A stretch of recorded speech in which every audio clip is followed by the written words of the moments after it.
उत्तर प्रदेश की 9 विधानसभा सीटें ऐसी हैं जिस पे कि उपचुनाव होना है और उसमें एक सबसे महत्वपूर्ण सीट है कानपुर की सीसामऊ सीट।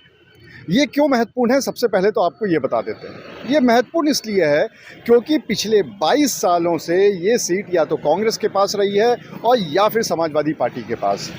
और पिछले अगर लगातार कुछ चुनाव की बात कर लें तो ये लगातार समाजवादी पार्टी के पास ही रही है। अगर बीजेपी की बात करें तो बीजेपी के लिए ये सीट पिछले 22 साल का सूखा लगातार दे रही है, यानी पिछले 22 साल से सीसामऊ सीट पर बीजेपी ने जीत दर्ज नहीं कराई है और ये एक बहुत बड़ी चुनौती है बीजेपी के लिए। चलिए, सबसे पहले तो हम आपको ये बता देते हैं कि आखिर इस सीट के रण पर कौन कौन मैदान में उतरा हुआ है। सबसे पहले हम बात कर लें समाजवादी पार्टी की, तो समाजवादी पार्टी और कांग्रेस दोनों गठबंधन में है और ये तय हुआ है कि इस सीट के साथ साथ जो अन्य सीट है वहाँ पर कांग्रेस सहयोग करेगी समाजवादी पार्टी का और समाजवादी पार्टी अपना प्रत्याशी उतारेगी। इसी के तहत कानपुर की सीसामऊ सीट से जो प्रत्याशी उतारा गया है वो उतारी गई हैं नसीम सोलंकी। अब नसीम सोलंकी कौन है? नसीम सोलंकी हाजी मुश्ताक सोलंकी की बहू हैं, स्वर्गीय हाजी मुश्ताक सोलंकी, और इरफान सोलंकी की पत्नी हैं। हाजी मुश्ताक सोलंकी, स्वर्गीय हाजी मुश्ताक सोलंकी काफ़ी वर्षों तक यहाँ की राजनीति में रहे हैं, कई बार विधायक भी रहे हैं और उनका एक जाना माना नाम इस कानपुर शहर में हमेशा से रहा है। यहाँ तक कि जब वो जीवित थे तो उस समय जो विपक्ष भी थे वो भी उनकी तारीफ़ किया करते थे। अब बात कर ले इरफान सोलंकी की, तो इरफान सोलंकी पिछले कई चुनाव से लगातार इस सीट पर अपनी जीत दर्ज करा रहे हैं और वो स्वर्गीय हाजी मुश्ताक सोलंकी के पुत्र हैं। इरफान सोलंकी को कोर्ट से आगजनी के एक मामले में सज़ा हो जाती है और उसके बाद ये होता है कि फिर अब इस सीट से टिकट किसको दिया जाए। चूँकि टिकट हमेशा से सोलंकी परिवार के पास रहा और एक कहीं ना कहीं सिंपैथी वोट की तरह इरफान के मामले को समाजवादी पार्टी देख रही है, इसलिए इस बार टिकट दिया गया उनकी पत्नी नसीम सोलंकी को और नसीम सोलंकी इस बार मैदान में हैं और वो ही यहाँ पर चुनाव लड़ेंगी। अब दूसरी बात हम कर लेते हैं बीजेपी की। बीजेपी के अंदर इस बात को लेकर बहुत खींचतान चल रही थी कि आखिर टिकट किसको दिया जाएगा, और वो खींचतान इसलिए थी क्योंकि तकरीबन 100 के आसपास नाम यहाँ से प्रत्याशी के रूप में आलाकमान के पास गए थे और उसमें से फिल्टर होते होते होते होते लास्ट में 3 से 5 नाम रह गए। लेकिन उसमें भी इतनी खींचतान हुई कि ये इसी बात से साबित हो जाता है कि बीजेपी का प्रत्याशी सुरेश अवस्थी को बनाया गया, वो भी तब बनाया गया जब सिर्फ एक दिन रह गया था नामांकन होने में। सुरेश अवस्थी कौन है? सुरेश अवस्थी बीजेपी के नेता हैं।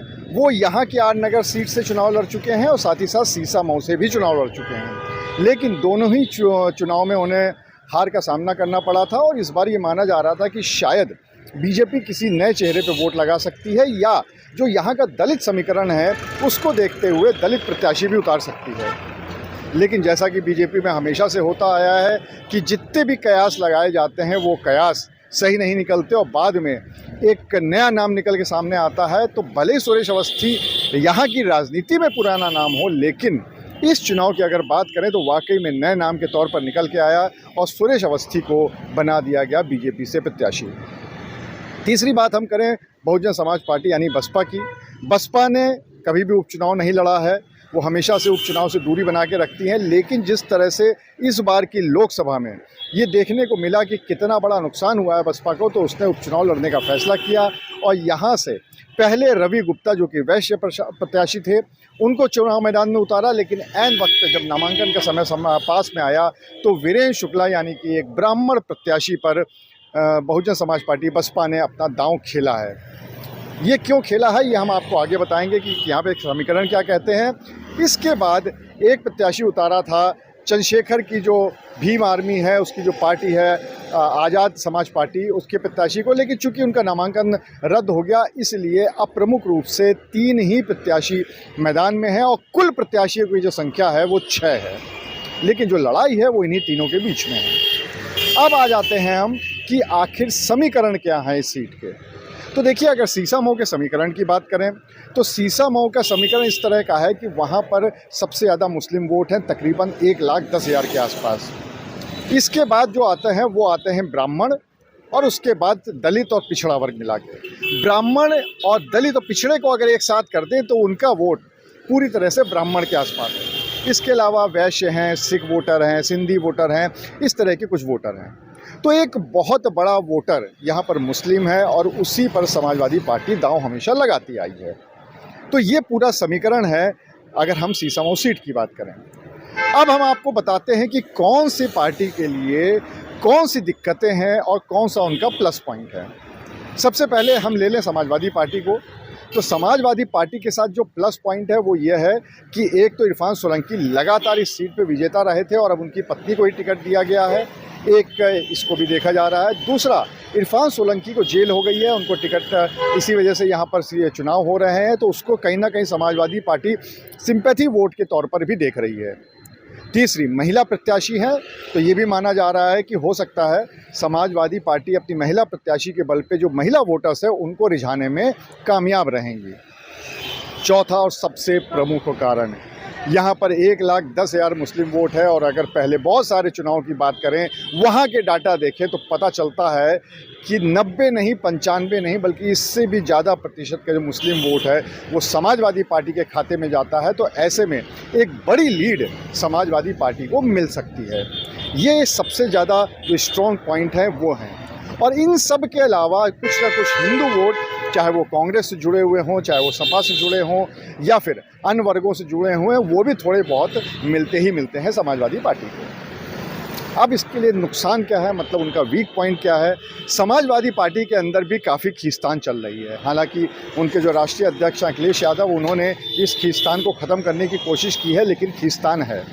दूसरा सबसे बड़ी चीज़ ये है कि यहाँ पर कांग्रेस ने समर्थन दिया है, लेकिन कहीं ना कहीं कांग्रेस के चुनाव ना लड़ने से उनके कार्यकर्ताओं और नेताओं में उदासीनता है।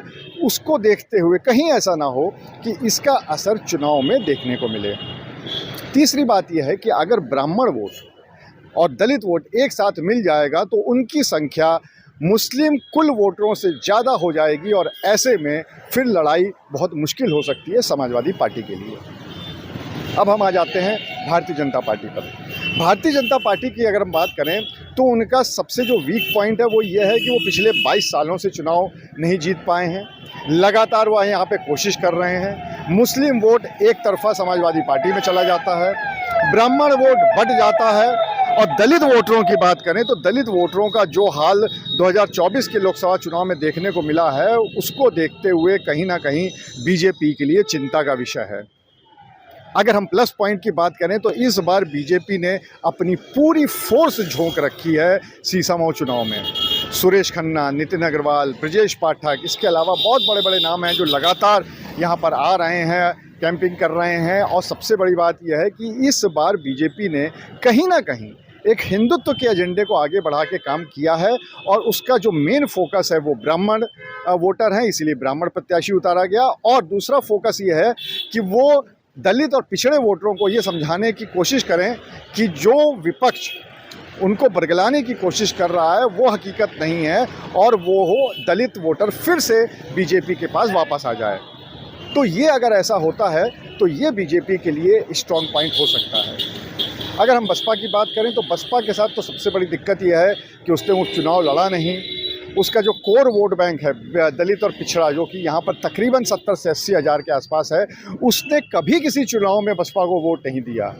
और शायद यही कारण रहा कि हर बार जो बसपा को वोट मिले हैं उनकी संख्या मात्र कुछ हज़ारों में होती है और यही सबसे बड़ी दिक्कत है बसपा के लिए। लेकिन अगर बसपा ने वोट काटे ब्राह्मण प्रत्याशी के तौर पे या अपने कोड वोट बैंक के तौर पे, तो उसका कहीं ना कहीं सीधा सीधा नुकसान बीजेपी को ही देखने को मिलेगा।